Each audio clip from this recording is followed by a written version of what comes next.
Film के नियमों का उल्लेख करते हुए हम नियम नंबर 5 पर आए थे, जिसमें हमने कहा था कि फिल्म एक टेम्पोरल स्ट्रक्चर है।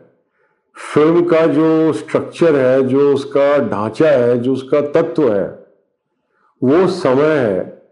फिल्म एक अनुभव के तौर पे दर्शक एक फिल्म को अनुभव कर रहा है, तो जो वो फिल्म का टिकट देके वो फिल्म देखने के लिए आता है थिएटर के अंदर, तो वो उस फिल्म को एज गुड्स नहीं परचेज कर रहा, वो उसको एज ए सर्विस परचेज कर रहा होता है। और सर्विस के अंदर भी बहुत सारी कैटेगरीज हैं, तो under what category we will put a film, तो film will come under the category of service. Film दर्शक को एक सर्विस प्रदान कर रही है, और वो समय दे रहा है फिल्म देखने के लिए, उस समय को वो एक स्ट्रक्चर करके दे रही है, जो दर्शक अपने आप उस स्ट्रक्चर को क्रिएट करने में असमर्थ है। जो वो नहीं कर सकता, वो फिल्म करके दे रही है एक कला के तौर पे। कला का यही काम है कि जो उस कला का पारखी है, जो उस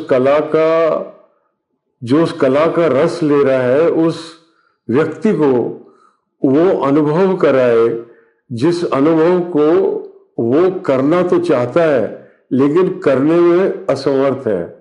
तो इस प्रकार समय हमारे दर्शक के सामने एक सबसे बहुमूल्य और अबंडेंट, बहुतायत के साथ उपलब्ध वस्तु है। उसके पास समय है, और कभी कभी हमें समझ में नहीं आता कि हम समय का क्या करें, जिसको हम बोलते हैं बोरियत, बोर्डम। तो ये भी एक बहुत बड़ी मानसिक और सामाजिक समस्या है, और सिनेमा इसका समाधान करता है।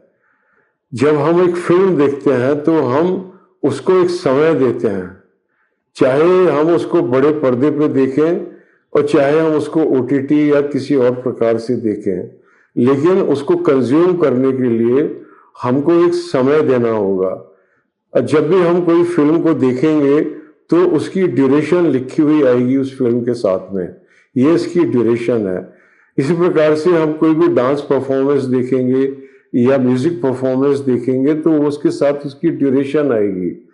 तो इस तरीके से देखा जाए तो सिनेमा एक टेम्पोरल स्ट्रक्चर है, और यहां पर यह गलती हो जाती है कि फिल्म की जितनी भी शूटिंग होती है वो कोई ना कोई स्थान पे होती है, किसी ना किसी स्पेस में होती है, और पूरे के पूरे जो कैमरा मूवमेंट्स हो रहे होते हैं, framing, cinematography, that is all structuring of the space, but this is the micro structure of cinema. The macro structure of cinema is the temporal structure. 0.00 second से जब अगर वो 120 मिनट की फिल्म है तो 120 मिनट पर 00 से जो उसकी टाइम लाइन है, उस टाइम लाइन को वो किस तरीके से स्ट्रक्चर करती है, उसके ऊपर उसकी सिमेट्री और हार्मनी निर्भर है।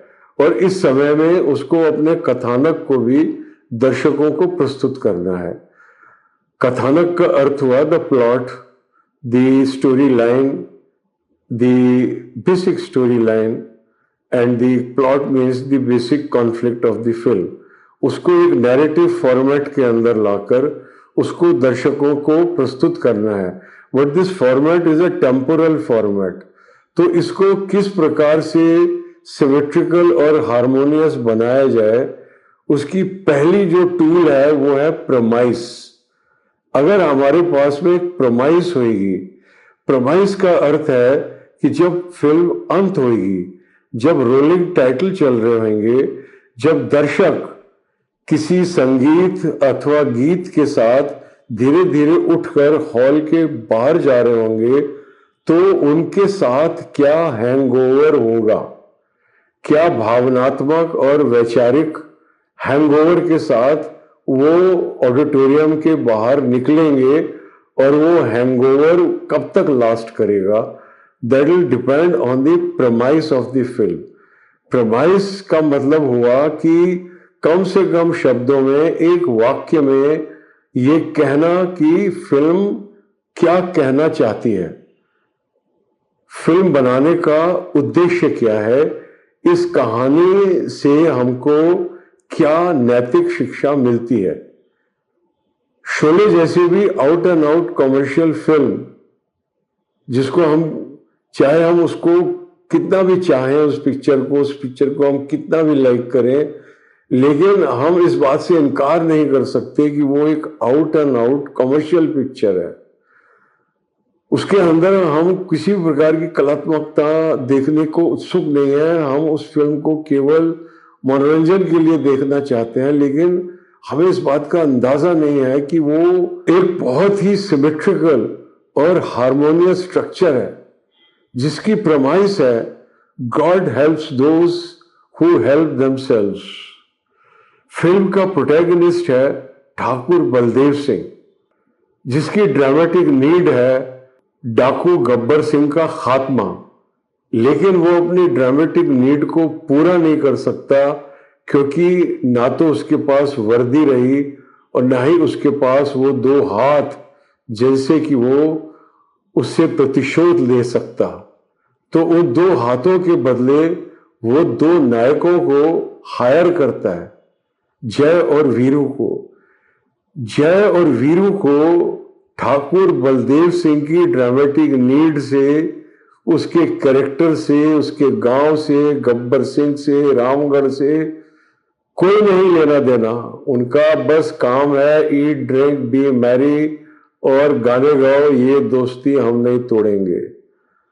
तो ये रामगढ़ आ जाते हैं पैसे की लालच में, और जब तिजोरी देख लेते हैं ठाकुर की तो रात को उसको तोड़ने जाते हैं, और जब वो तोड़ रहे होते हैं तिजोरी, तब बहू आ जाती है और बोलती है ये रही चाबी और जो भी लेना है लेके चले जाओ, ताकि पिताजी का जो भ्रम है, उनकी जो गलत फहमी है, जितनी जल्दी हो सके टूट जाए। और ये कहकर चाबी सौंपकर वो चली जाती है। ये फिल्म का प्लॉट पॉइंट 1 है। प्रथम नाटकीय मोड़। नाटकीय मोड़ फिल्म में अनेकों होते हैं, लेकिन दो ऐसे विराट नाटकीय मोड़ होते हैं उसकी टेम्पोरल स्ट्रक्चर में, जिसको पहले मोड़ को हम कहते हैं प्लॉट पॉइंट 1, हिंदी में कहेंगे प्रथम नाटकीय मोड़। तो ये शोले फिल्म के अंदर घटित होता है जब बहू जय और वीरू को रंगे हाथों पकड़ लेती है और वो रामगढ़ से वापस नहीं जाते। उनकी मर्दानगी पर, उनके अहम पर इतनी बड़ी चोट लगती है कि वहां से चोरों की तरह चला जाना उनका जमीर गवारा नहीं करता। अगर वो चले गए होते तो कहानी वहीं खत्म हो गई होती, तो वो रुक गए, इसलिए कहानी आगे बढ़ी। और बाकी कहानी से हम परिचित हैं, हम सेकंड हाफ में आएंगे।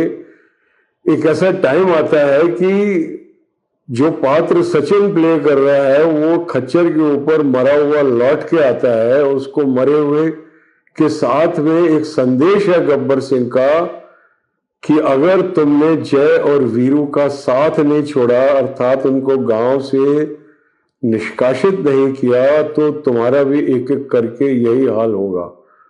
और पूरा का पूरा गांव तैयार है जय और वीरू से छुटकारा पाने के लिए, उन्हें गांव से निष्कासित करने के लिए।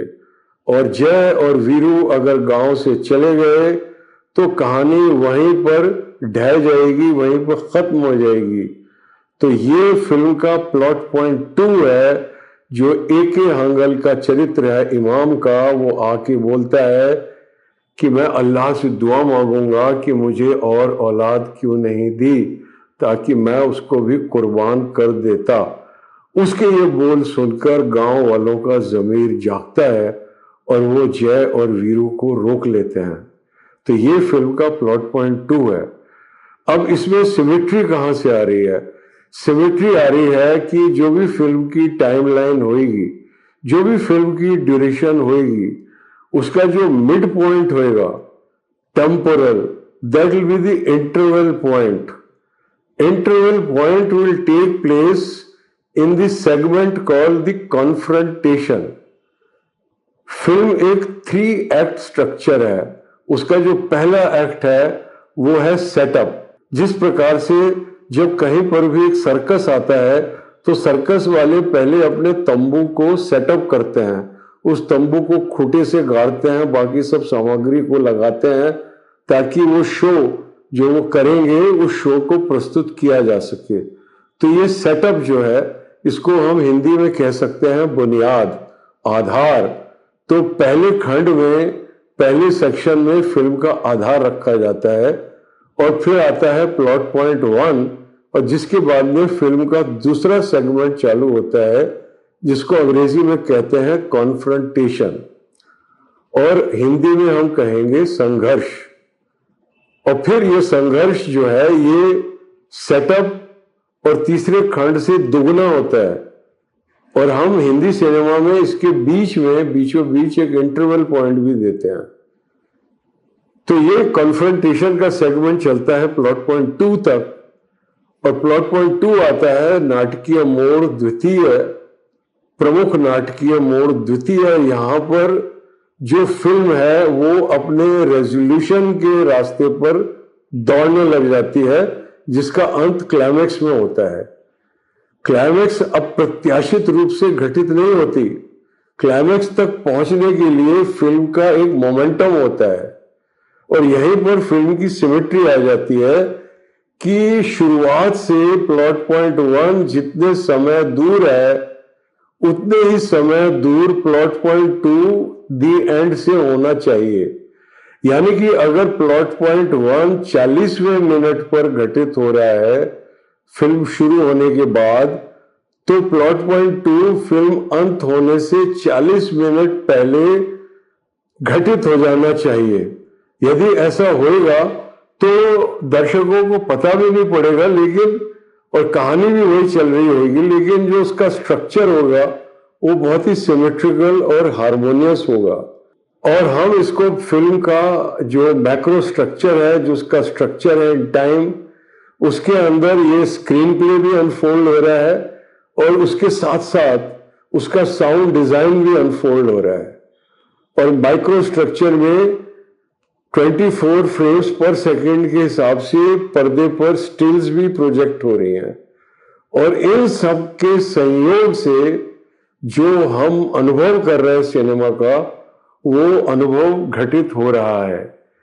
ये बहुत सरल तरीके से नहीं हो रहा, इसके पीछे बहुत बड़ा विज्ञान, एक बहुत बड़ा तंत्र, एक बहुत बड़ा मंत्र, एक बहुत बड़ी यांत्रिक विद्या काम कर रही है और समय आ गया है हम उस विद्या के प्रति नतमस्तक हों।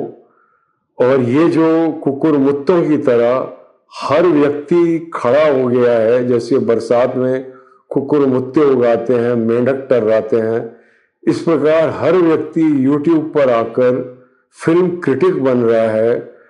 तो मैं उनको बताना चाहूंगा कि फिल्म को एनालाइज करना फिल्म को बनाने से भी बहुत कठिन है, इसलिए कृपया कर सिनेमाया देखिए, इस विधा को समझिए और अपने काम को आगे बढ़ाइए। धन्यवाद।